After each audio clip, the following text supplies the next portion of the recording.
É natural e digamos que até constante na vida de muitos, que a vida às vezes improvisa problemas que a gente fica buscando como resolver, mas isso não é o de menos, porque dependendo do problema, seja X, Y, tem alguns problemas específicos no campo emocional que a única coisa que você deve fazer é aguardar. Eu falo isso na área do desapego. A área do desapego é a área que realmente gera muita dor, muito conflito, porque é algo que você não quer se desapegar e aquele laço se rompendo, ela gera muita dor.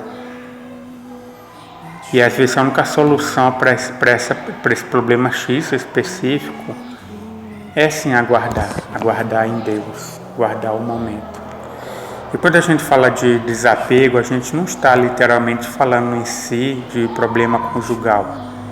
Isso também se reflete no meio da família. Quem é o pai, quem é a mãe que não se preocupa quando o filho vai para a balada? Será que ele dorme tranquilamente? Será que ele não fica rolando na cama esperando a hora que o filho chegue? Porque tem medo, né, dos perigos noturnos, da qual só existe no mundo. Como agir dessa forma, né? Quando se fala em desapego, ao mesmo tempo nessa proporção, é descanso. A vida de uma criança passa o tempo todo sobre a patente de um pai, mas chega o momento que ele vai fazer suas escolhas e vai traçar seus objetivos e vai trilhar uma jornada. O seu descanso está em saber que você aplicou, que você orientou, que você disciplinou. Você teve desde o berço, porque a criança aprende desde o ventre, quer dizer, o ser humano está aprendendo em todo instante, a todo momento. Mas a questão não é aprender, a questão é que ele vai errar aprendendo também. Mas muitos pais não querem que os filhos errem, caiam, se machucam. E isso é errado. Faz parte da disciplina da vida a pessoa se machucar. Nós temos que sempre se recorrer em Deus. Deus guarda o meu filho, né? Então guarda essa vida conjugal também. Guarda todos os âmbitos. Quando eu penso em alguns personagens como a mulher do fluxo de sangue, a história de Naamã, aquela prostituta que foi pegar adultério para ser apredejada, aquela mulher que lavou os pés de Jesus e ungiu com um unguento muito caro, todas essas pessoas têm algo em comum em si, que elas passaram por um processo muito difícil na vida, principalmente aquelas que viviam uma vida errante, no meio da prostituição ou do erro, no meio da sociedade sendo mal vista. Se elas em algum momento teve um encontro com Jesus, é porque elas já viviam de forma incomodada no seu interior. Viviam um fantasma latente em suas mentes, vivendo essa vida não é para mim. E encontraram em Cristo a solução para sair desse calabouço, para sair dessa prisão.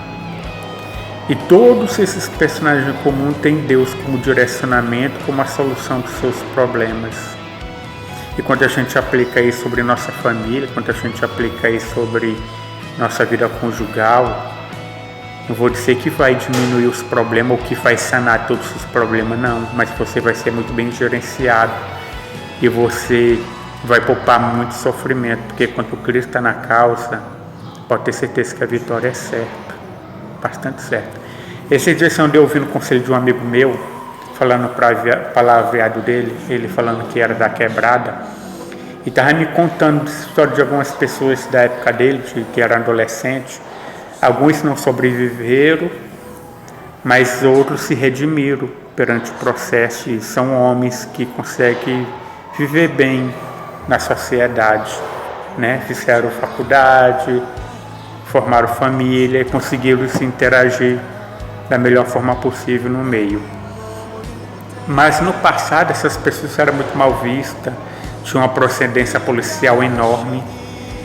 Os pais talvez olhavam para aquela situação, a própria sociedade olhava assim, não tem jeito, se não for caixão, vai ser sempre um vagabundo que não vai ter futuro. E é isso que a gente sempre diz quando a gente visualiza com os olhos carnais, não só julgando o próximo, mas julgando às vezes nossa própria situação. Às vezes nós somos nossa própria doença, falando, não vou conseguir, é muito difícil, é muito aquilo, lá. a sempre se diminuir a nossa capacidade, sendo que nós não podemos só olhar para a nossa capacidade física. Nós temos que olhar para o autor de toda boa obra, porque foi ele que nos criou, ele sabe, ele nos capacita. Pode ser que você não se sinta capacitado agora, mas se você lutar, se você se erguer, se você se projetar em Deus, porque como todo mundo que estuda biologia, lá no ensino fundamental, aprendeu que todos os vegetais e as plantas nascem por uma única direção, que é o sol. Lá é a fonte do crescimento dela. Isso não é diferente para nós humanos. A nossa fonte de crescimento sempre foi e sempre será eternamente Deus, Cristo. Se apodere dessa verdade e você vai ver coisas grandiosas sobre sua vida.